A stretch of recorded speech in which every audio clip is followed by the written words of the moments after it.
Okay, this one is a wall squat, pails and rails. So you're gonna need a wall. I don't really have a wall in this room, in my office. I mean, I do, but they're not really available to me to use as feedback, so I'm gonna use the sofa. So basically you're gonna get into a squat, like the bottom position of a squat, but on your back. So imagine the wall went down all the way to here.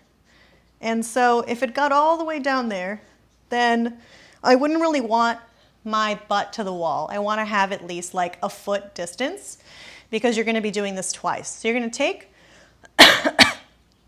your knees and you're going to pull them in towards the chest. But notice how if I pull too much, I basically roll off the floor. So I want my lower back planted, but at the same time, I want to get maximal hip flexion. So imagine what your low squat would look like and try to mimic that. So remember, this has 3 parts: 60 seconds of passive, 15 seconds of pushing, 15 seconds of pulling off. So let's start. 60 seconds, pull it in towards the chest. You won't feel all that much. That's okay. Just try to get as much hip flexion as you can get.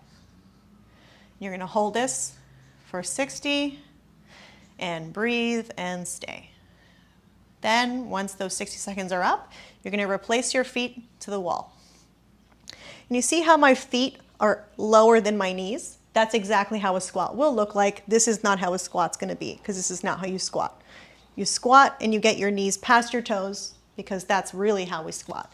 So once those 60 seconds of passive are up, you're going to push the feet into the wall. If you push too hard, you're going to slide. So I want you to push, let's say 60% to start.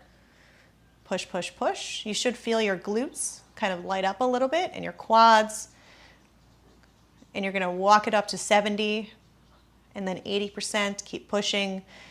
Get to the point at which you feel like you're about to slide or you feel like something's going to move.